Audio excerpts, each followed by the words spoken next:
ภัยทั้งหลาย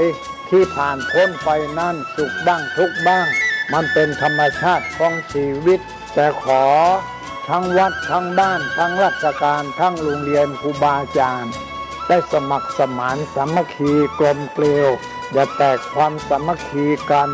รู้รักสามัคคีประสานกายใจกันไว้เพราะประเทศไทยพระพุทธศาสนาเป็นศาสนาประจำชาติไทยเพราะฉะนั้นคนไทยมีคุณธรรมประจำใจประจำกายรักษากายวาจาใจให้เจริญมั่นคงเพื่อเป็นการผูกสัมพันธไมตรีโดยพรหมวิหารธรรมคือให้มีเมตตาปราณีเอื้ออารีซึ่งกันและกันไว้จะแตกความสามัคคีกันให้สัมพันธ์กายสัมพันธ์ใจในกันและกันไว้อย่าแตกความสามัคคีประเทศชาติเราก็เจริญมั่นคงเศรษฐกิจเราก็เจริญมั่นคงสังคมเราก็เจริญมั่นคง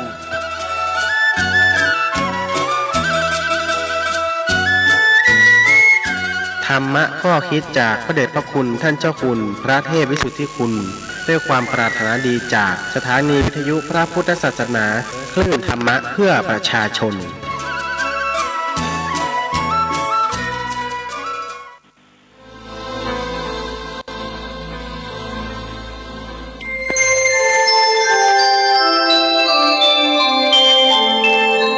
ขณะนี้ท่านกำลังฟังสถานีวิทยุกระจายเสียง FM 104.5 เมกะเฮิรตซ์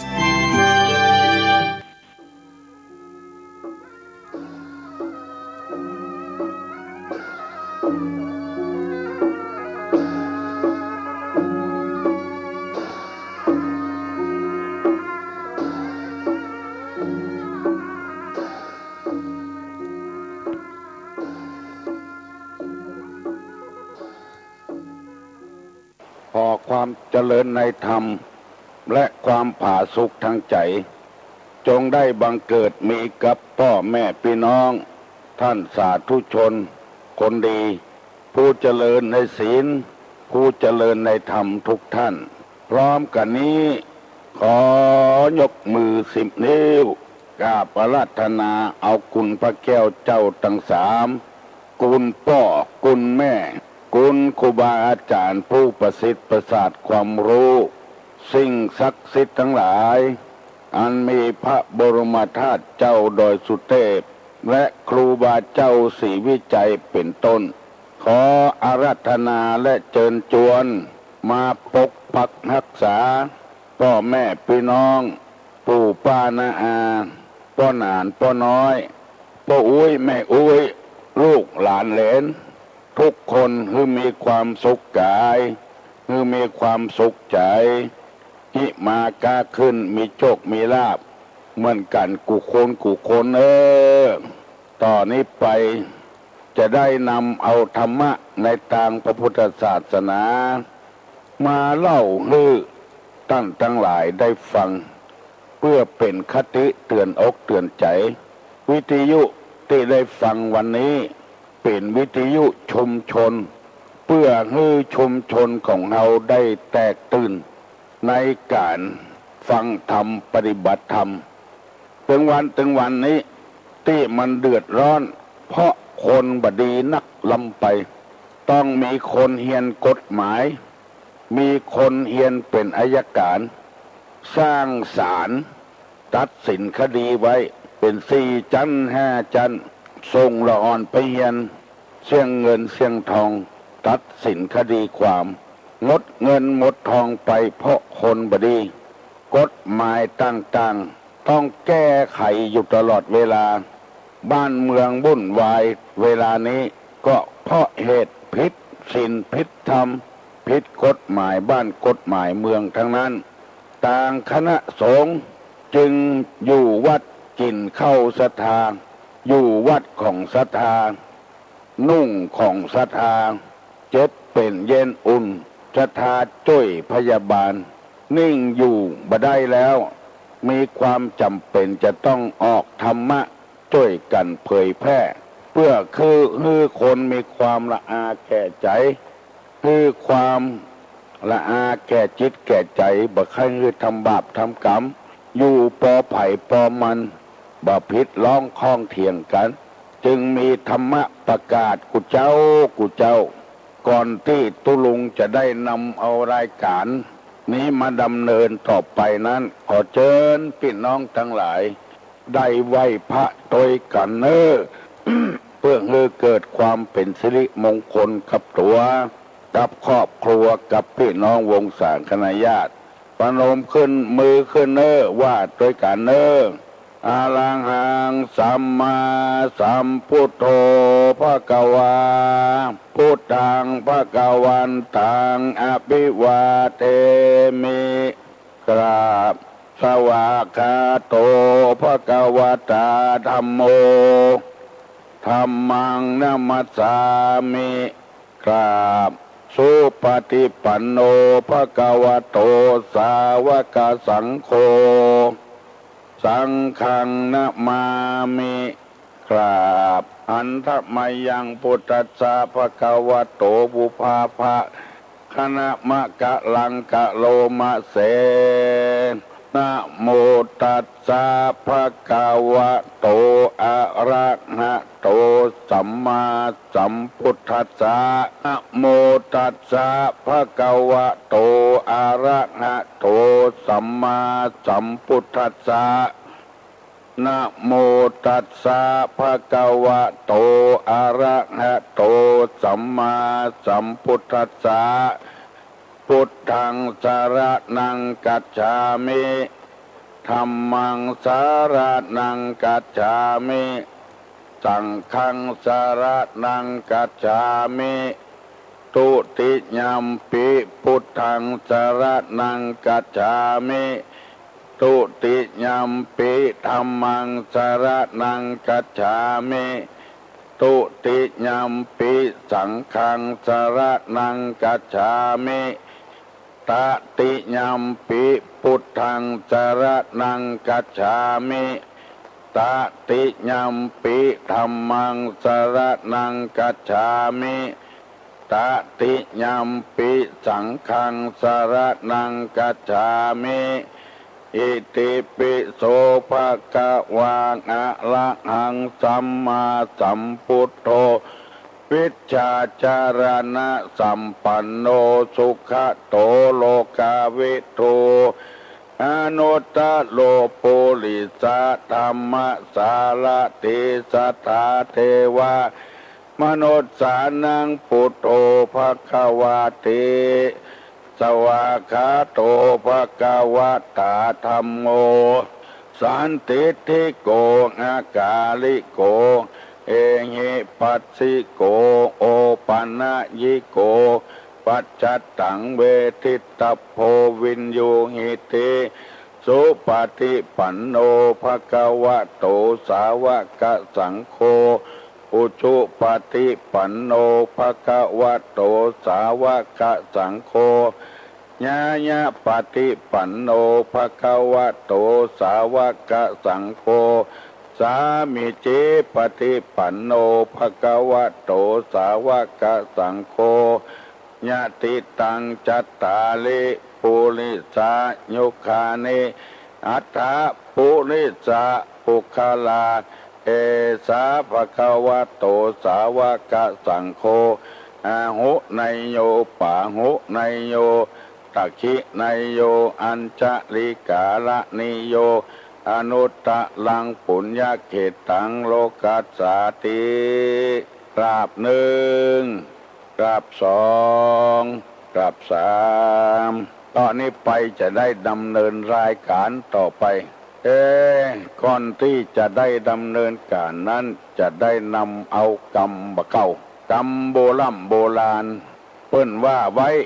มาเล่าให้พี่ให้น้องทั้งหลายฟังเพื่อจะได้นำไปพินิจพิจารณาแก้ไขและปรับปรุงตัวเก่าขอเมตตากับพี่น้องทั้งหลายที่ตุลุงว่าไปนี้บัดได้ว่าไผสักคนนั้นคนนี้คนใดฟังแล้ว เอาเข้าตัวเก่าอย่าไปหันเหเอาไปว่าคนอื่น เพราะว่ามันจะบ่ได้ผลเปิงตู้ลงว่าแต่หมอนั้นยังอั้นหมอนั้นใช่อีขอเมตตาเนอะจะไปเอาไปฮื้อคนอื่นถ้าเฮาบ่มีก็แล้วไปถ้าเฮามีเพื่อแก้ไขตัวเก่าปรับปรุงตัวเก่าเพราะธรรมนี้เป็นธรรมในทางพระพุทธศาสนาพระพุทธเจ้าบ่ได้ว่าให้คนนั้นคนนี้ถ้าว่าให้คนนั้นคนนี้จะต้องห้องมาเป็นส่วนตัวพระพุทธเจ้าเพิ่นว่าให้ถึงหมู่ตู้ลุงไปอ่านหนังสือห้ำเฮียนมาก็เอาลงวิทยุเนี่ยเอาไปสอนตัวภัยตัวมันจะไปฮือโยนคนอื่นเถอะเปิงตู้ลุงว่าแท้หมอนั้นเป็นอย่างเปิ้นว่าหมอนี้เป็นอย่างเปิ้นว่ามันบักเข้าตัวสักหน่อยฟังแล้วมันเหมือนกับเฮาคว่ำหม้ออุ่งเวลาฝนตกมาเฮาจะตวงน้ำเฮาบ่เอาตั้งปากมันขึ้นเฮาตั้งโกนมันขึ้นน้ำมันก็เป็นว่ามันบัดเต็มหม้ออุ่งสักเตื้อขอให้พิจารณาอย่างอีเนอะจะไปฮื้อคนอื่นเมื่อตะวานี่ตู้ลงว่าบ่ได้ถามสักกรรมว่าเหตุที่ทำให้คนเกิดโรคภัยไข้เจ็บนั้น มีอยู่5 ข้อบ่มีใครตอบสักคนวันนี้จะได้ถามเนอะเบิ้นก่อนจะถามประเดี๋ยวฟังโทรมาหาเตื้อเปิ้นกำลังจดบันทึกไว้ที่วัดไฟหินปุ้นภัยไข้ได้ปันใดถ้าตู้ลุงและจับอกจับใจแล้วลืมไปเหียใครได้วันที่ใดไปขอที่วัดไฟหินพุนเนอร์เปิ้นถึงบันทึกเอาไว้ถึงวัน30 นาทีแรกนี้เหตุที่ทำให้เกิดโรคภัยไข้เจ็บนั้น1เพราะดื่มน้ำเมามากเกินไปเพราะดื่มน้ำเมามากเกินไป2เพราะเสพเมถุนมากเกินไป3เพราะกั้นอุจจาระปัสสาวะ3เพราะนอนหลับกลางวัน4เพราะดื่มเพราะตื่นเมื่อคืนเหี่ยวเมื่อคืนอันนี้เป็นกรรมที่ตุลุงว่าเมื่อตะว่าใครจำได้คือนำไปพิจารณาเนอะแก้ไขปรับปรุงตัวเก่าเหียแล้ววันนี้จะได้นำเอากรรมบักเก่าที่ว่าเนี่ยเปิ้นฮักยากนักจักหวังเนี่ยเปิ้นจังกำเรียวก็ได้เนี่ยเปิ้นฮักยากนักจักหวังเนี่ยเปิ้นจังกำเรียวก็ได้คือหมายความว่าคนเฮานี้จะฮักจะแปลงกันนี่มันเป็นเรื่องที่ยากจะเนี่ยจะได้เนี่ยดีไว้มันก็เสมอตัวทำความดีไว้เนี่ยแต่เนี่ยว่าไอ้ภัยก็อวดก็อ้างว่าเนี่ยดีทำดีเมื่อลุนมาน้อยเดียวฐานะเป็นอันบดีแล้วความดีที่ทำมาลบลายหายสูญไปเหี่ยประตกประเสี่ยงเพราะฉะนั้นกรรมนี้เปิ้นแปลงขึ้นมานั้นเปิ้นบอกว่าเฮาทำความดีนั้นจะไปหวังความดีหวังให้เปิ้นหูหวังให้เปิ้นได้ยินหวังให้เปิ้นหันให้เปิ้นได้อวดได้อ้างเปิ้นบอกว่าทำความดีอย่างนี้มันผิดบ่ถูกต้องเพราะว่าถ้ามันผิดถ้าขึ้นมาเขาจะเดือดร้อนอย่างเลี้ยงลูกเลี้ยงเต้าเนี่ยเลี้ยงเป็นธรรมชาติเพราะว่าเฮาปาเขาให้เกิดขึ้นมาเฮาก็เลี้ยงตามธรรมชาติของมันอย่าไปว่าคนเลยแม้แต่สิ่งสาราสัตว์เกิดมามันก็เลี้ยงลูกมันพ่อลูกมันขางลูกมันพอไก่นี่ไผ่เข้าหาถึงบ่ได้เกิดลูกออกใหม่บอกว่าเจ้ามันบอกว่าไอ้อย่างสักอย่างเข้าหาลูกมันก็เพ้อละไผ่บ่ล่ำได้ยินเนาะไก่เพ้อนี่เพ้อละเจ้ามันก็จ้างเด้อมันก็เพ้ออยู่เพราะมันขางลูกมันคนเอาเลี้ยงลูกก็เลี้ยงตามธรรมชาติพระสงฆ์พระเจ้าเลี้ยงลูกศิษย์ลูกหาก็จะไปหวังว่าเขาจะปิกมา สั่งมาสอนเฮามาอุปการะพอกปล่อยเฮาทำตามหน้าที่ของเฮาพ่อค้าแม่ค้าขายของหันคนที่หูจักกันลดราคา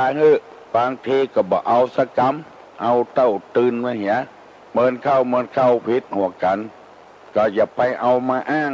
เพราะเฮาทำหน้าที่ของเฮาในศาสนานี้ทำเพื่ออย่างนั้นทำเพื่อตัวเองนักทำเพื่อหน้าที่ของตัวนักทหารอดไปกี่หมู่แล้วมันตึงแบบมาปิกหาครูสอนมันครูบาอาจารย์สอนหนังสือจบไปติ๊กจบป.5 ป.6 ม.5 ม.6 จบไปอยู่เรื่อยๆบัดใจอุ่นใจว่ามันจะปิกมาหาพ่อหาคอยอันเนี้ยจะไปหวังที่เปิ้นว่าเนี่ยคือเปิ้นฮักยากนักจะหวังเนี่ยจะไปหวังไอ้หยังคือทำตามหน้าที่เฮาอยู่วัดอยู่วาปฏิบัติปัดโผสร้างวิหารสร้างศาลาสร้างกำแพงสร้างกุฏิก็ทำไปตามหน้าที่แล้วเอาจะบ่ได้เดือดร้อนบ่ได้ทุกข์ใจบางตนบางองค์จังเอามาคึดวิหารเขาก็สร้างศาลาเขาก็สร้างถ้าน้อยเดียวผิดน้อยเดียวบ่ได้ไล่เขาหนีเนี่ยโอ้พอไม่ตาเนอะผิดน้อยเดียวบ่ได้ไล่เขาหนีเนี่ยมันเพราะว่าเขาทำความผิดลูกไปเอาวิหารเอาศาลาเอาบทสวดมาอ้างเป็นไปบ่ได้เพราะนั้นทำความดีเพื่อศาสนาเอาง่ายๆอย่างตุลุงออกรายการประเดี๋ยวเนี่ยเขาประหวังเพื่อจะว่าเงือไผจะเอาคุณงามความดีจากไผเพราะเขาทำตามหน้าที่ของเขาเนี่ยเฮือเปิ้นฮักยากวักยากนักจะหวังเนี่ยเฮือเปิ้นจังคำเดียวก็ได้นี่คำเดียวแต่อันน่ะลองตุลุงว่าบดีบดักกำผิดกำพลาดออกไปเถอะดังข้อยชุมชนคนได้ยินตึกที่ไหนก็เดือดร้อนที่นั่นเพราะฉะนั้นจำไว้จดจำไว้จะเป็นเพื่อนเป็นฝูงกันก็ตามเป็นอย่างก็ตามจะไปเกิดใจว่าทำความดีเพื่อคนอื่นเลี้ยงลูกเพื่อหวังกินบ้ากินแห้งเลี้ยงลูกศิษย์ลูกหาหวังว่าจะให้เขามาตอบแทนบุญคุณจะไปหวังอย่างสักอย่างเป็นธรรมชาติของมันทำตามหน้าที่ของใครของมันมันแล้วหน้าที่ของเขาเนี่ยแล้วเขาก็จะได้เป็นพ่อที่ดีแม่ที่ดีเลี้ยงลูกผู้อย่างอันเขาจะมาตอบแทนบุญคุณนั้นมันมาคนเดียวมันปล่อยมันมาคนเดียวมันว่าถ้าไปหวังอย่างนักแล้วก็เนี่ยเป็นจังกรรมเดียวก็ได้อันนี้เป็นกรรมเก่าวันนี้จะเอากรรมแถมกรรมหนึ่งมาเสนอให้พี่น้องทั้งหลายได้ฟังเหตุที่เกิดทะเลาะวิวาทกันวันนี้ขึ้นแถมข้อหนึ่งเป็น6 ข้อเนอะมูลเหตุแห่งการทะเลาะวิวาทกันนี่มี6 อย่างไผบ่ใครผิดไผบ่ใครเถียงไผก็จำเอาไว้เนอะจะไปโยนให้คนนั้นคนนี้เนอะโยนให้ตัวเก่าบ่ใครผิดให้กันนั้น1เป็นผู้มักโกรธมีความผูกโกรธที่โกรธตัวแล้วผูกความโกรธไว้ตัวอันนี้เป็นเหตุให้เกิดทะเลาะวิวาทกันข้อ 1เป็นผู้มักโกรธมีความผูกโกรธแล้วผูกความโกรธไว้แถม 2มีความลบหลู่คือมีความตีเสมอลบดูบุญคุณเปิ้นยังบ่พอตีตัวเสมอกับเปิ้นแถมอันเนี้ยเป็นเหตุให้เกิดทะเลาะวิวาท 3มีความริษยาและมีความตณีมันกบกันในนะเป็นคู่กันมีความริษยาคือขอให้เปิ้นกับมีความขี้จิเนี่ยเป็นเหตุให้ผิดหัวกันแล้ว4เป็นคนโอ้อวดเป็นคนมีมัญญา5มีความปรารถนาลามกมีความเห็นผิด6มีความยึดมั่นถือมั่นในตัวเองมีความถือรั้น6 ข้อเนี้ย เป็นเหตุให้คนเฮาทะเลาะวิวาทกันมันยาวลำไปอันนี้บัดจำก็ได้ฟังไปแล้วก็นำไปปฏิบัติเตอะเวลายังแถมน้อยเดียวจาก6:30ตุลุงจะได้อธิบาย6ข้อนี้ในวันนี้เพื่อมันแจ่มแจ้งแถมน้อยหนึ่งเป็นคนมักโกรธมีความผูกโคตรคืออันอย่างน้อยก็โคตรขี้เม่งขี้โคตรอันเป็นคนใจบัญญาวเนี่ยมักโกรธมีความผูกโคตรที่ตุลุงเล่าให้ฟังนะควายไปนาจ้าโคตรให้ควายผูกโคตรไว้ตัวแถมไล่จะได้ก็จ้าอดบ่ได้ละโคตรแก่ละปดห่างไถสะห่างไถแอบไปทั้งหัวควายพุ่นโคตรให้ควายก็เดียวไปเนี่ยจะได้เป็นไปวัดหัวควายเนี่ย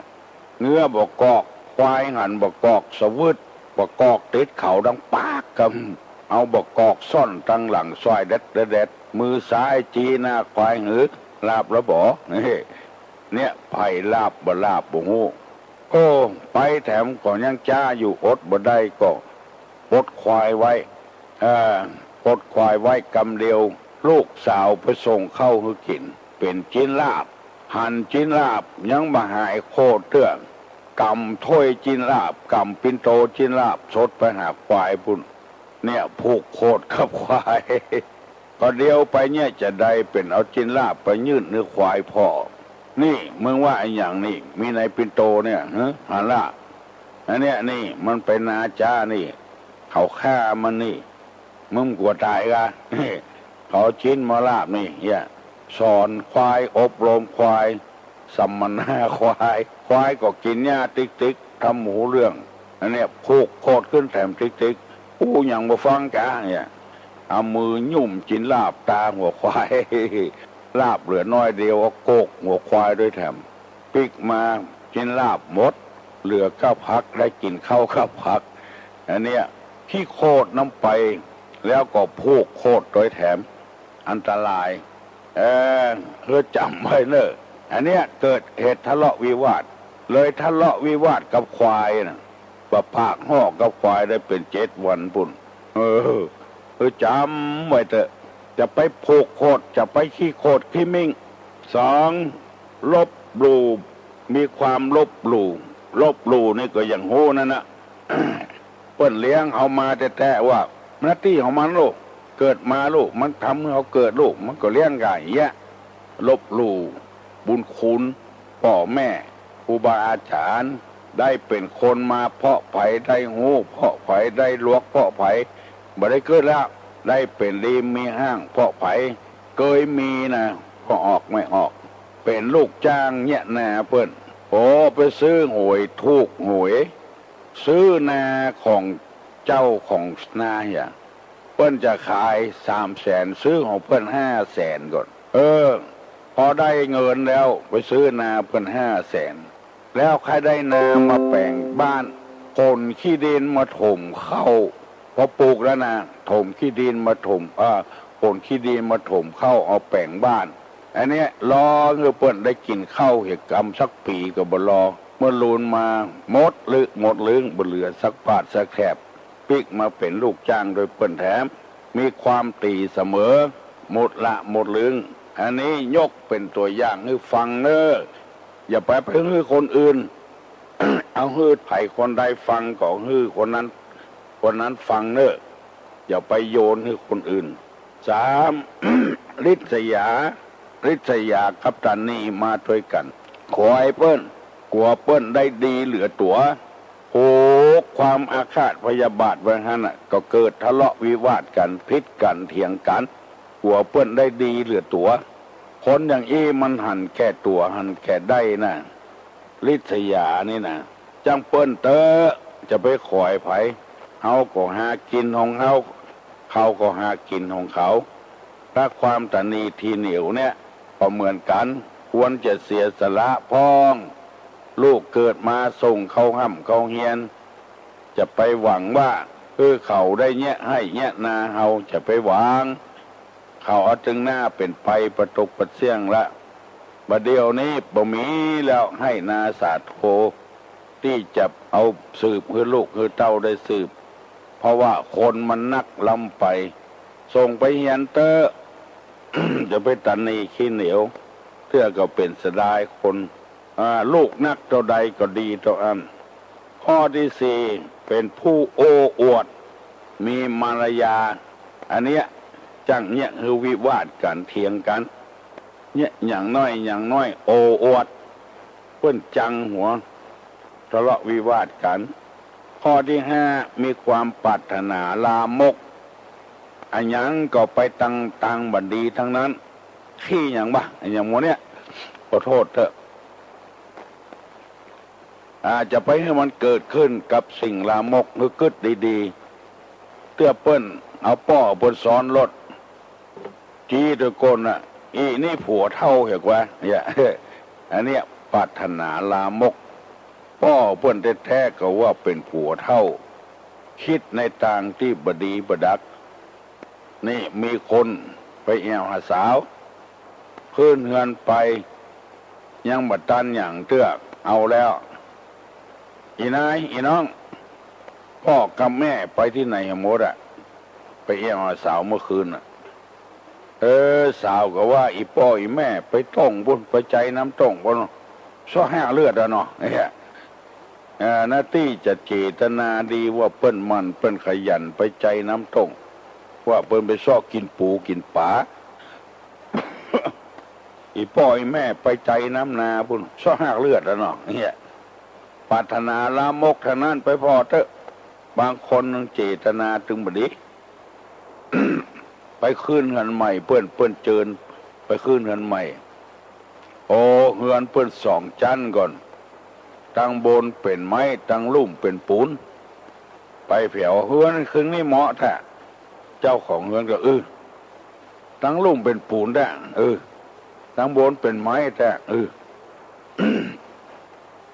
ถ้าไฟไหม้ในเหลือก็ตั้งลุ่มมาเนาะป้อคือหยัง ไปว่าเปิ้นไปก็ไปอย่างนั้นก็ไปกึดลามกลงไปมันบดีนะแล้วก็นอกไปจากนั้นมีความหันพิษเปิ้นว่าเสือตัวว่าพระเจ้าเปิ้นว่ากงจักเปิ้นว่ากงจักมันว่าดอกบัวเนี่ยหมูเนี่ยเปิ้นว่าบดีมันว่าดีของแสลงจะไปกินเนี่ยโอ้หมอนั้นก็กินหมอนี้ก็กินจะมันเป็นอย่างลูกอย่างวันนี้เป็นต้นเนี่ยเห็นพิษจากทำนองของธรรมบางเตื้อบางครั้งมันเป็นไปอย่างอันแท้ไก่ตายง่ายไปมากินเนี่ยโอ้ข้ากินมาละเนี่ยอันเนี้ยเห็นพิษอันนี้ยกตัวอย่างให้ฟังนะและข้อหกมีความยึดมั่นความหันตัวเองมีความยึดมั่นในตัวเองนักล้ำไปก็เอากรรมอย่างของไผ่มากึดป้องเตื้อมันก็พิษของโลกกรรมกึดตัวนี่ไม่ใช่ถูกกูข้อลูกพอปีป้านาศรัทธาลูกเต้าหลานเลนจดจำไว้เนอสถานีวิทยุเพิ่นถ่ายทอดนี่เป็นสถานีชุมชนสถานีวิทยุชุมชนเพื่อให้คนเชียงใหม่เขาเนี้ยบอกว่าอำเภอใดตำบลใดหมู่บ้านใดที่เปิดวิทยุเนี่ยมีความเข้มแข็งขึ้นในธรรมเข้าวัดเข้าวาจำศีลกินทานเมตตาภาวนาถ้าเฮาบ่พอใจกับพระเจ้าบ่ชอบพระเจ้าก็ย้ายไปประกาศอย่างเช่นอย่างเฮาชอบพระเจ้าตนใดวัดใดก็ฮื้อไปที่วัดนั้นตนนั้นบ่ชอบพระเจ้าตนใดก็บ่ท่าวิพากษ์วิจารณ์มันนะเพราะว่าประโยชน์มันก็ยังได้อยู่บ่ใช่ว่าอยู่กินมันยังเฝ้าวัดเฝ้าวาเฝ้าถ้วยเฝ้าช้อนเฝ้าพระพุทธรูปเฝ้าศาลากวาดศาลากวาดวัดกวาดวาอยู่มันยังมีความดีอยู่พ่องแต่เฮาบ่กินเส้นกันเพราะถ้าอันเรื่องบ่กินเส้นกันนี่มันจึงมีบอกว่าไผสักคนนะพี่น้องกันบ่กินเส้นกันก็มี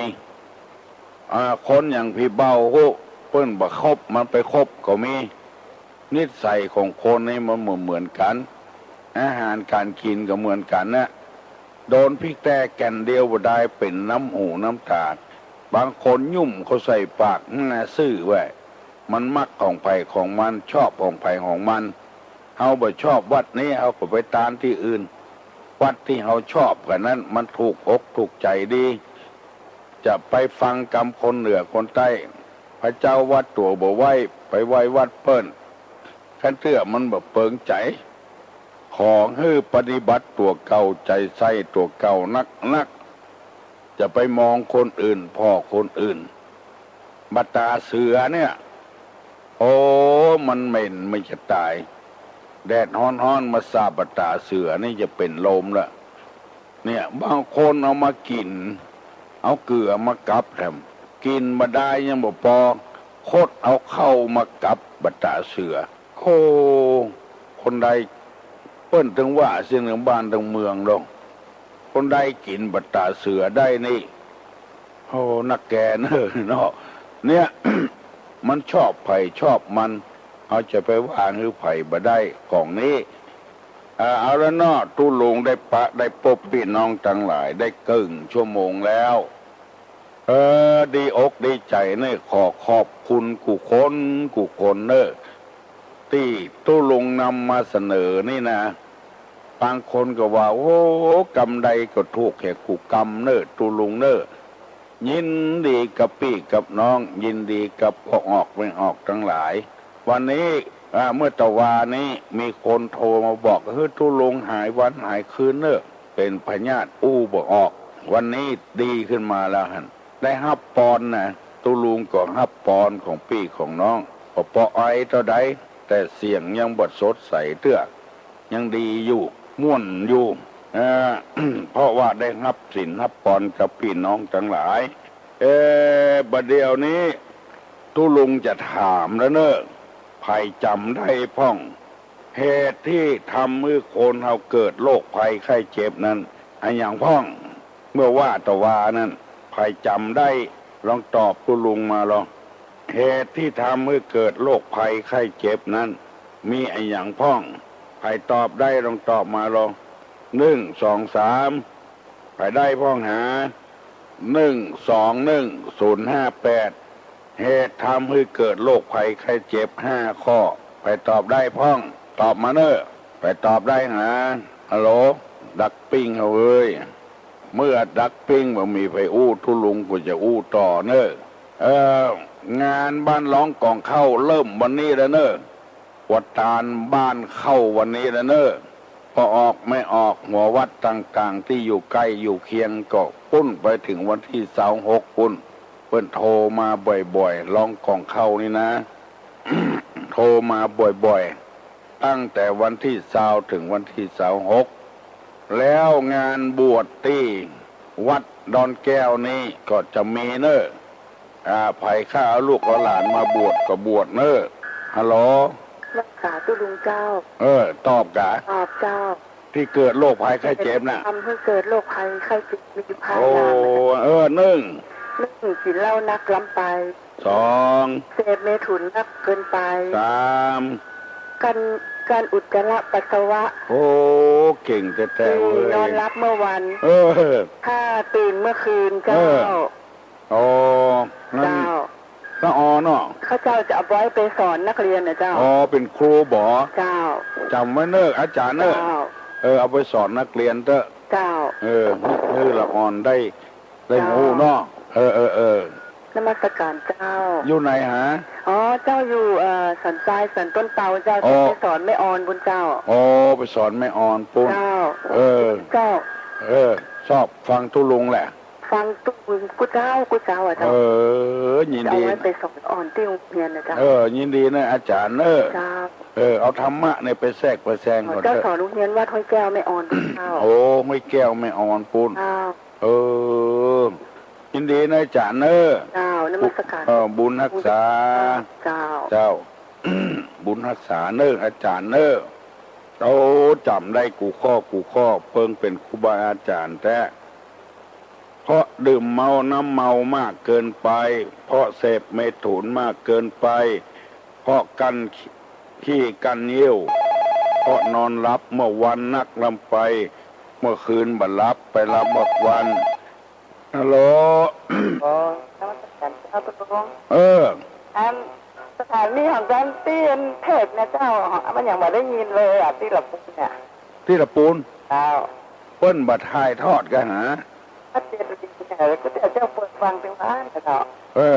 มันอย่างมามีเรื่องของเจ้าเลยมาได้ฟังตุลงจ้ะ บัดเดียวนี้ ของเจ้าล่ะ พระเจ้าบัดเดียวได้ยินก็ ตอนมามีนะเจ้าพ่ออะไรก็ได้เจ้าตะกี้เจ้าโทรมาเจ้าพ่อริกาลืมไปเป็นห้องเนาะได้ยินมามีเลยเจ้าพ่ออะไรก็ได้ประเดี๋ยวเนี่ย บัดเดียวนี้โทรศัพท์เอาเนาะ เลยโทรมาถามว่าเป็นสถานีแกหรือว่าเป็นเจ้าวิทย์เจ้าเองครับ เปิ้นบัดทายทอดกันหามาได้ติดต่อกันนะ ตอนมีตึงวันอ่ะตุ๊กตาจะฟังตึงวัน โอ้เสยดายจ้ะ แม่เจ้าอะไรก็ได้ล่ะ ทุลุงมันย่างเนอะทุลุงออกอากาศถึงวันน่ะ เจ้าก็น่าจะฟัง ลองติดต่อไปทางวัดฝ่ายหินเด้อเนอะ อ๋อ บุญรักษาเนอะ ละปูนเมื่อก่อน การนมัส บ้านหยังนะบ้านหยังละปูน บ้านอุโมงค์เจ้า อุโมงค์นี่บ่ได้เจริญพรเนอะออกอากาศอยู่ก็ว่านาที่ไก่ทักปิ้งเป็นอย่างอี้ไปเหียวันนี้ได้นำเอากรรมที่ว่าเหตุที่ทำให้เกิดทะเลาะวิวาทกัน6 ข้อมาเสนอพี่น้องทั้งหลายถ้าจำได้ก็ลองตอบทุลุงมาจำมาได้ก็แล้วไป1เป็นถ้าอยากได้นี่ฮัลโหล เจ้านมัสการเจ้าตุกเจ้าตอบเจ้าได้แหละ เจ้า โอ้เก่งเนอะ เจ้า มีความมักโกรธผูกโกรธเจ้า 2มีความลบหลู่บุญคุณตีตัวเสมอเจ้า โอ้เก่ง3สยาตานีเจ้ารัฐสยาตานีข้อ4โอ้อวดมีมายาเจ้าโอ้อวดมาละยาเนอะมาละยาข้อ5ปรารถนาลามกเห็นผิดทำนองข้อ6ยึดมั่นในตัวเองเจ้ายึดมั่นในตัวเองเจ้ามีความถือรั้นมีความถือหัวแข็งเนาะว่าตัวเองถูกเสมอว่าตัวเองถูกเสมอหัวรั้นลูกก็บ่ฟังหลานก็บ่ฟังเนาะคนเท่าหัวแข็งแล้วเนี่ยผิดหัวกันสบายดีแต่เจ้าก็ยังวันนี้นะเจ้าแต่ว่าไปค่ายเป็นทาสอะโอ้มีคนเป็นห่วงทุลุงบอกว่าถ้าเป็นห่วงยาปะเลอะปะเถอ55 บาทอะโอ้ได้ละยาอมอย่ายาอมอย่าปากหนึ่งยากินอย่าปากหนึ่งวันนี้หมดละดีละกำลังใจดีกว่านะมีกำลังใจคนฟังนะกะกำลังใจมาเป็นยาโอสถวิเศษธรรมะโอสถอย่าเป็นว่าธรรมะโอสถธรรมะโอสถการนมัสการนะเจ้าที่ไหนฮะเสาหินหนองหอยเจ้าแต่เนาะเสียงในเสียงม้วนเจ้าขอบคุณเจ้าหลายคนเสียงม้วนมันเหมือนกันทุลุงก็เลยเสาหินนี่เก่งแต่เนอะจำไว้เนอะเปิ้นจะออกเปิ้นตุลุงจะเขียนเอาไปออกปัญหากลุ่มหนุ่มสาวจังหวัดนะครูบาอาจารย์ตำรวจทหารข้าราชการบ้านเมืองหมอก็ได้ไผก็ได้ฟังไปเถอะแล้วอย่างที่ตุลุงว่านะฟังแล้วจะไปเอาไปโยนให้ไผ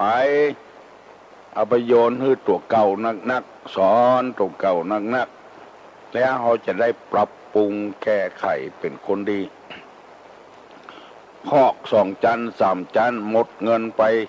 400 ล้าน500 ล้าน ก็เพราะคนเอาผิดศีลผิดธรรมศาลเก่าศาลใหม่ศาลากลางแพงเพื่อคนบดีทั้งนั้นเสี่ยงเงินเสี่ยงทอง ถ้าคนใดดีเหี่ยหมดมันม่วนใจเหมือนนิ้วมือ5 นิ้วนะนิ้วใดก็บ่เจ็บบ่ปวดมันดูตั้งกำเข้าจิแกงกำปากกำจ้อนก็ม่วนคนเอาอยู่ด้วยกันถูกกันลงกันมาทะเลาะวิวาทกันมันม่วนใจทุเจ้ากับศรัทธาถูกกันกินก็ม่วนตาลก็ม่วนพ่อกับลูก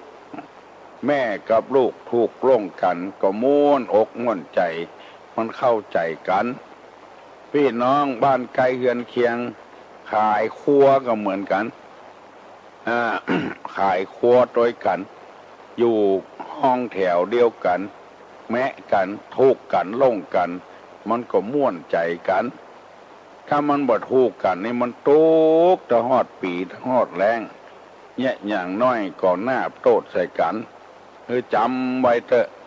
อันที่มันทะเลาะวิวาทกันมี6 ข้อเนี่ยถ้าเกิน6 ข้อนี้ไปมันดึงหมีแล้ว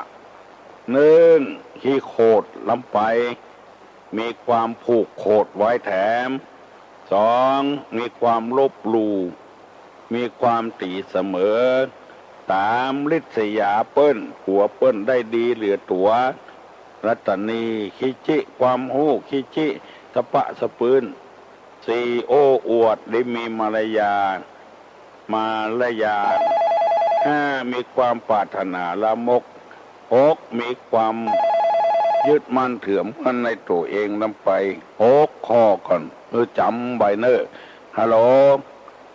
ไว้สาธุลุงครับโอ้ร้องของเข้าเนาะจากวัดสายเห็นวัดสายเห็นลูกท่านด็อกเตอร์แหละด็อกเตอร์ถ่ายทอดก่อนวันนี้จะจำยังให้ได้เนาะวันนี้เสียงม่วนเอ้ยใช่เสียงผมมันเป็นวัดอย่างอันกับห่างนะนี่หูจำละฉันจะแจ้งข่าวเกี่ยวกับที่โทรมาจากไกลๆเนาะละปูนครับถ่ายทอดอยู่แต่ว่าเสียงมันบดีตัวเสียงใบแห้งตอนนี้ใจเครื่องสำรองเนอะแต่เครื่องที่เอาใจกูเตือมันขัดข้องอยู่ยังมีปัญหาขัดข้องกำลังแก้ไขอยู่วันนี้ครับวันนี้ใจเครื่องสำรองครับวันนี้วันเดียวได้เนาะก็คงจะสักวัน2 ตอนนี้2 วัน 3 วันมาแล้วครับวันไหนวันซืนแต่ว่าวันนี้แถมสักวัน 2 วันเนี่ยกำลังปรับแก้ไขกันอยู่ครับที่เพิ่นอยู่ไกลๆเพิ่นไม่ได้ยินเนาะเพิ่นต้องขออภัยปรับปรุงอยู่เนาะปรับปรุงอยู่เดี๋ยวนี้ใจเครื่องสำรองอยู่นี่นะตัวลุงบอกคือเปิ้นเนอะครับมันข้ามขึ้นห้องไว้แต่แม่นใจเปิ้นนักเครื่องมันใจนักลำไปมันข้ามขึ้นห้องถ้าจะอิดเฮ้ยเครื่องมันให้จะอิดอิดกะโคนยังอิดได้ก็มันเป็นวัดอย่างโคนน่ะกะครับมันเป็นวัดดีกับมันมาไอ้ครับมันมาไอ้คนยังไอ้ตัวเนาะคนเขายังไอ้ตัวครับกลับเรียนได้อีกคนนะครับขอบคุณนะท่านพระครูเนอะครับผมไหว้สาครับยินดีเพื่อนอุตส่าห์มาบอกเนอะพอออกไม่ออกเนอะที่ฟังอยู่ประเดี๋ยวในเครื่องเพื่อนถ่ายทอดเหมือนกันกำลังปรับปรุงแก้ไขเนอะจะไปตกอกตกใจฮัลโหลเจ้าวิชาเจ้าอันสภาเจ้าฟังมันกับไทยนี่น่ากะเพิ่นกำลังปรับปรุงเครื่องเพิ่นอยู่มันก้อยเนาะเจ้าบอกเจ้าบ่ใครได้ยินเนาะก้อยเพิ่นนึงบอกนั่นละเจ้าเพิ่นว่าบ่ถ้าเสียใจหรอกเพิ่นจะแปลงให้ดีอยู่มันเป็นวัดว่ะเครื่องเพิ่นเป็นวัดกันตุ้มเจ้าเอาการขันเข้าเนี่ยเนาะถ้าเฮาตักเข้าถ้าเฮาอยากน้ำนี่เอาบ่ชื่อที่แบบเอาว่ารวมญาติพี่น้องของคนจะได้หมดเลยจ้ะเนาะมันความจริงมันน่ะคนไทยเพิ่นถึงอัฏฐาสิเมอากาสิเมมันถึงได้หมดเพิ่นบอกว่าอย่างเฮาคนเมืองเฮานี่มันบั่นแน่นใจ ความจริงมันได้โมดคะแนนเขาส่งใจไปฮื้อเด้ออันนี้มันต่อด้วยวิญญาณนะมันบัใจเหมือนกับจดหมายบัใจเหมือนกับวันนี้บางคนนี่เปิ้นบ่ฮู้แต่ไอ้เจ้าเนาะได้ยินก็ ได้ยินค่ะ บ่ฮู้แต่เปิ้นว่าบ่ออกชื่อเปิ้นเลยบ่ม่วนใจบ้านตุลุงเนี่ยไปอยู่เวียงอ่ะวันนั้นวันเข้าพรรษาไปตานกับเข้าวัดในเวียงก็เปิ้นว่าเนี่ยทาครับอายันจะโขนั่นนะเปิ้นมาออกชื่อแม่มันปีกมาเผียบ้านดาขันตกขึ้นมาหาตุลุงพี่เมลีว่ะ เจ้า โอ้ตุเขาปันปอนข้าจะเข้าไปตานเวียงกับแม่ข้ามันบอกชื่อแม่ข้าโหแม่ข้าบริกินว่ะโอ้ยอดสาดาขันตกลูกเวียงว่ะมาตานที่ตุลุงเวียโอ้ต้องเสียงขันตก2 ขาก่อนนะเพิ่นบอกเข้าใจนะบ้านเฮานี่อู้ซื่อเนี่ยมันเอาใจกันมันอยู่ด้วยกันม่วนมันอยู่ด้วยกันเช่นพ่อเช่นแม่เฮาแล้วมันม่วนเอาใจกันเนาะเป็นน้องกับว่าสังฆาวัตถุโอ้ยินดีเนอะโคมัน เจ้าไปลงเจ้าเจ้าน้ำมันกันเจ้าที่ไหนอ่ะอ๋ออยู่สัมภาวานนี่ค่ะอ๋อสัมภาวานหางดงนี่เจ้าตะว่ากระโถมามันขึ้นของวัดนั้นฝ่ายหินก็ว่าขึ้นของตุลุงอ่ะก็โมโหแต่มันจะฝ่ายหินก็ว่าที่ไหนก็ไม่รู้90ของตุลุง90775นะอันนั้น96อ่ะต้องส่องพอเลขเหรอต้องพอเลขที่ไหนคะหน้าปัดวิทยุเจ้าดูจะอยู่ตังรู้สึกว่าจะ96 96ของวัดฝ่ายหินของใครได้ยินจ้ะของตุลุงนี่มันมาถึงมัน30 กิโลแต่ใต้15 กิโลเหนือ15 กิโลแต่อันนี้ของวัดฝ่ายหินพุ่นเปิดทั้งวันเลยเนอะเจ้าจงเปิดฟังตึงวันเลยตุลุงเครื่องวัดฝ่ายหินเพิ่นบดีเถอะเพิ่นกำลังแก้ไขอยู่เจ้าสบายใจไว้เถอะ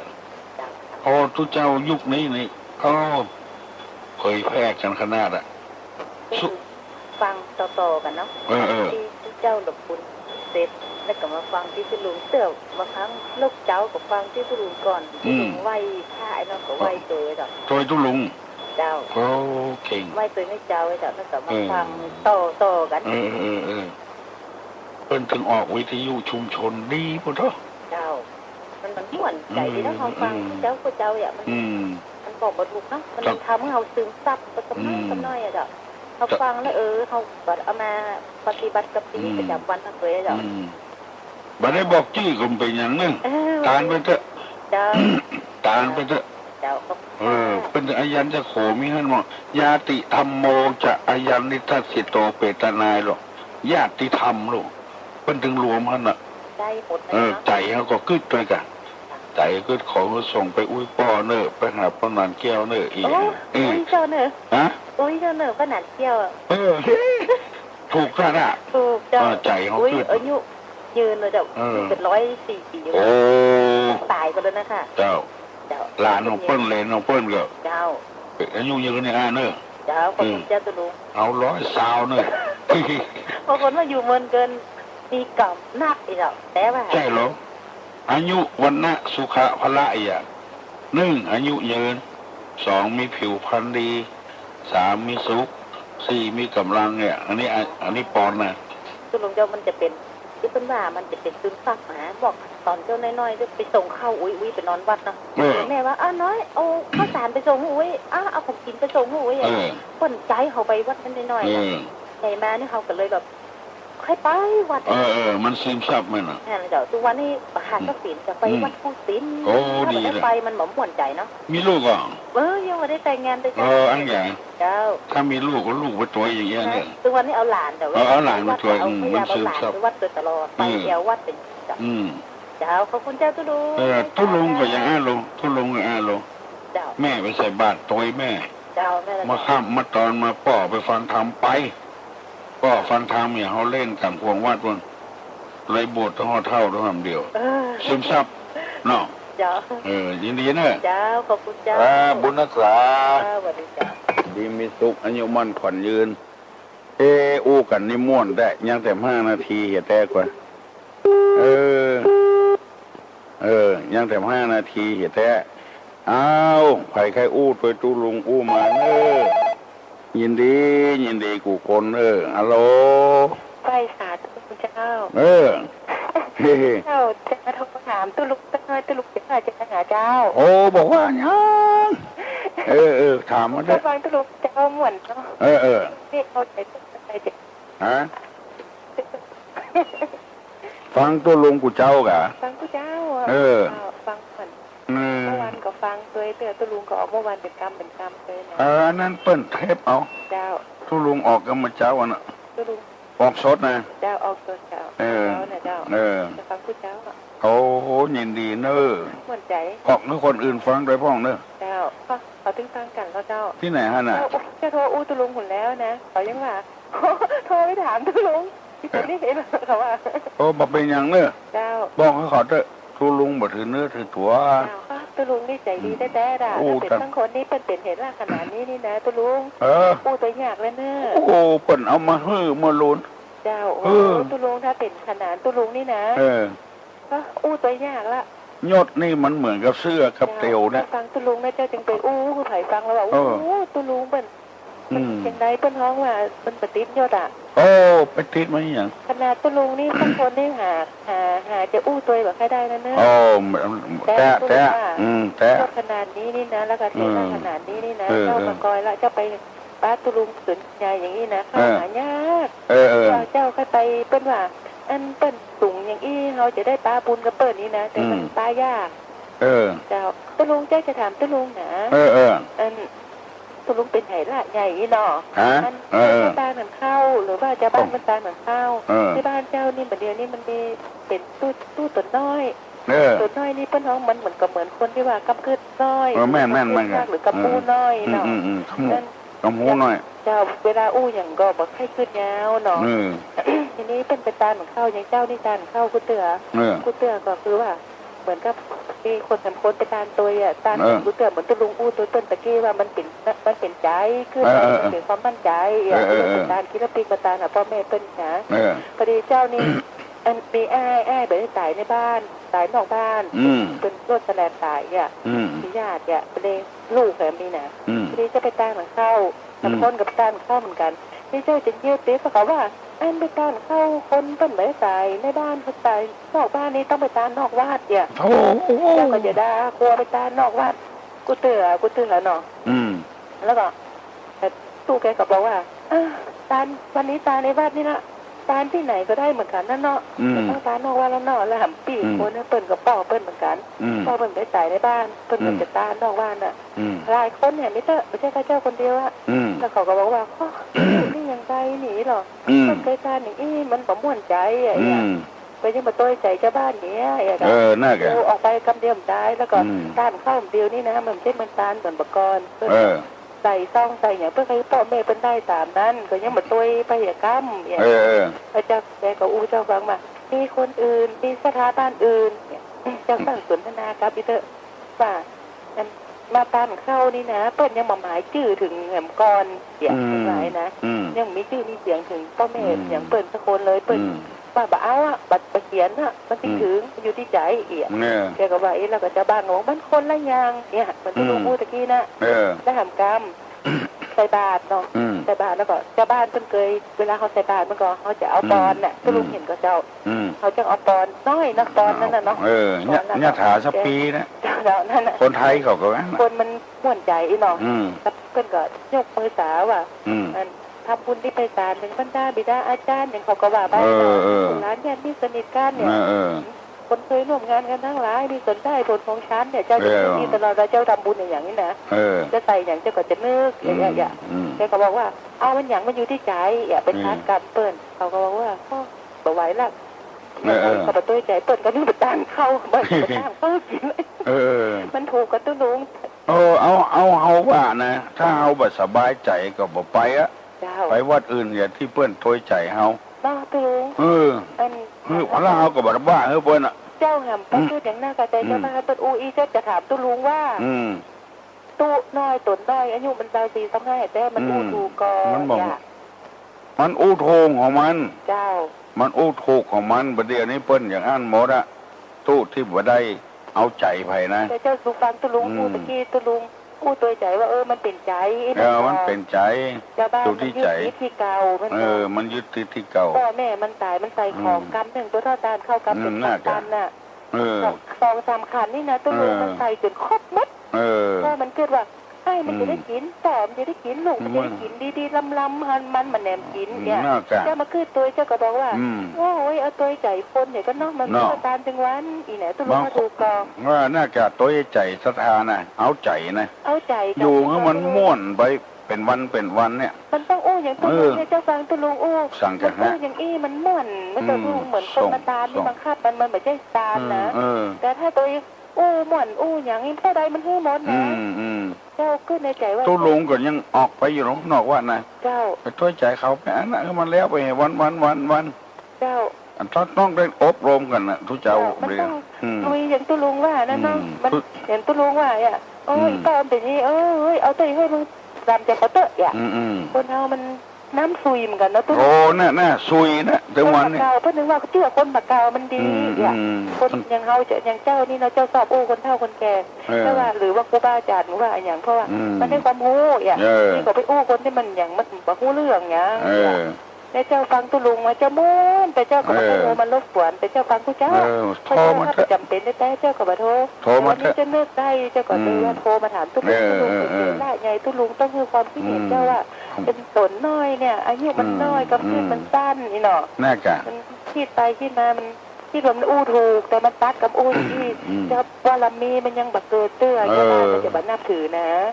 ถ้าตู้เจ้าตัวนั้นอยู่242526นี่มันเอาคนไว้ยากนะตุลุงถูกกับตุลุงว่าแม่เนาะเพราะว่ามันยังมีบารมีมันนักเตื้อมันยังมาสร้างมันยังเตื้อไปยังมาเชื่อเตื้อเนาะเรายังมาเชื่อเตื้อแล้วตนเป็นใหญ่เป็นสร้างวิหารสร้างวัดอันยังก็เป็นของมันหมดโลกอันนี้มันยังมาได้อย่างเตื้อมันต้องโดยใจเปิ้นไปก่อนแม่เนาะเอาบารมีนั่งกับเจ้าว่าอีเนาะตุลุงเนาะทุกเจ้าวันเฮาเพิ่นขอโดยใจเพิ่นก็พอใจเจ้าบ้านก็ว่าพี่ด้านเข้าเงินเลยอีหรอกแล้วนี่มันต้องกุมเอาใส่บาตรให้กินนะอีหรอกฟังแล้วเจ้าก็ค่อยม่วนใจใส่บาตรก็บ่ว่าหยังแต่แก้มจะอย่างแต่ว่าจะต้องก่อบารมีเห็นดูเนี่ยตัวใจก็ไปกันเนาะตุลุงเนาะคนเฮาอยู่ด้วยกันหลายจิตหลายใจตุลุงว่าแม่นอรู้เจ้าต้องแปลงใจโอ้เจ้าฟังตุลุงนี่เจ้าวันนี้นึกถึงตุลุงในวันน่ะยินดีถ้าเจ้าเสาะหาฟังที่กำอุ้มที่มันถูกใจมันมุ่งฟังแล้วมันทำให้เราตุลุงเราไปที่ไหนเขาไปทำบุญที่ไหนเรามีศีล5อยู่ในใจเรามีความคิดที่ว่าคนอื่นเปิ้นก็บ่ใช่เฮาก็บ่ใช่คนอื่นเหมือนกันไอ้ยังก็เหมือนกันมันก็ทำให้เฮานี่มีความสุขแล้วทำให้เฮาผู้อื่นเหมือนกันมันก็ตุลุงเฮาสบายใจเนี่ยก็เฮาสบายใจจะฟังตุลุงเรื่องไปวัดพระบาทสีห้อยไปไหนก็ฟังนึงว่าน่าจะก็ขอบารมีนี่คุ้มครองเจ้าจะขอบารมีตุลุงวันหน้าเจ้าได้มีโอกาสจะจึงจะได้ไปหาตุลุงเนาะขอบารมีตุลุงคุ้มครองเพราะว่าอยู่คนเดียวก็ถามเจ้าว่าเจ้าเหงาก็ว่าเจ้าตึ้งบ่เหงาธรรมะเจ้าเทศวันนั้นมีคนมาบ้านเจ้าหาว่าเจ้าเปิดไม่อยู่ในบ้านเพื่อแบบดีเจ๊กาเพื่องานศพเจ๊กาเป็นครูนะตุลุงก็โทรไปถามลุงหนานจูเหรอได้มาถามตุลุงสักคำอ่ะขอเบอร์โทรจากเพื่อเป็นสถานนี้เนี่ยถามลุงหนานจูว่าลุงหนานเจ้าซื้อเทปของท่านปัญญาพิคุของตัวเจ้าต้นเจ้าโทรไปขอได้ซีดีได้อย่างจะเปิดฟังธรรมะแมลงจะฟังธรรมะของตัวเจ้าว่าดอยสุเทพอ่ะโอ้จริงวันว่าเจ้าบ้าค่ะแล้วก็คุณครูเพิ่งมาทำผมเจ้าก็ยืนนำผมเปิ้นกับฟังเจ้าเปิ้นว่าถ้าทองเปิดฟังตัวเจ้านั่งเนี่ยเขาว่างานศพปฏิกาเปิ้นว่าบันบัดดีเจ้าก็โอ้พี่พระพุทธเจ้าเปิ้นว่าบัดเรื่องอันอย่างก็จ้างอู้สุดๆกันมาจริงบัดดีมันอยู่ที่เฮานี่ธรรมะบัดดีได้อย่างไรเนาะเชื่อไว้สักคนนะเจ้าม่วนเนาะมันเคยได้ยินประเทศในศพเนาะแต่ว่าจะเหมือนงานศพอีกอ่ะวิจัยยัยไปใจยัยเจ้ามันมาเข้ากันเนอะเจ้าเป็นครูนะมันหมูแต่อันนั้นเจ้าซื้อมัน ต้นว่าเปิ้นซื้อเทปมาเปิ้นมาฟังแล้วฝากไว้ไหนกับหมูหรือว่าเจ้าที่รักษาใส่แผ่นใส่ไว้อย่างดีดีเนอะดี100-200เพื่อทำไว้เถอะโอ้ตุลุงโคนี่เหมือนใช่มันหูหมดหรอเจ้าโคเงาก็มีเจ้าว่าอ่านเพิ่นจะตุเจ้าเงาก็มีตุลุงเฮาบอกว่าคือไผเนาะอย่างตุลุงว่าเลยเนาะว่าคือไผคนเฮามันดีๆนั่นน่ะจิตตังเนาะตุลุงเนาะบาปใดไผทำกรรมนั้นไผก่อได้เป็นของเขาถูกต้องว่าเขาดีเขาได้ดีเขาได้ง่ายว่าเขาหายเขาได้ดีว่าไปแต่เนาะตุลุงเนาะจะฟังตุลุงจะม่วนสาตุลุงเนาะตุลุงคุ้มครองจิตใจคนหลายๆบุญรักษาเนาะจังวันนี้ก็เอาบุญนี่ก็คุ้มครองคนเจ้าก็อยู่ด้วยบุญนะเจ้าว่าเจ้าจบป.4แต่เจ้าอยู่ได้ถึงวันประคาประโจรเพราะว่าเฮาใจเป็นบุญเฮาคือไปแล้วตกน้ำเฮาต้องคือเติงหาละเฮาอนุโมทนาตั้งแต่ครั้งแรกแล้วลูกเฮาม่วนใจแต่เจ้าโทรมาถามตุลุงว่าบารมีมันน้อยมันยังบ่ใช่ที่เตื้อไอ้น้อยแต่อยากจะว่าก็เอาทางสายยินดีเนอะคือบุญรักษาเนอะบารมีคุ้มครองรักษาเนอะเอาละยินดีพอออกไม่ออก7:00 นแล้วเนอะขอคือปากันอยู่ดีมีสุขอายุมั่นขวัญยืนเนอะคือมีโชคมีลาภเหมือนกันกูคนเนอะเอาปอนเนอะยกมือไหว้แห่เนอะจะเอาบารมีคุ้มครองสัพพิติโยวัจจันตุสัพพะโรโควินัสสตุมาเตภวะตุนตะลาโยสุขีติคายุโกภวะอาภิวาทนาสีริสนิจังวุธาปจายโนยะตาโลธรรมาวัฏันติอายุวันโนสุขังพลัง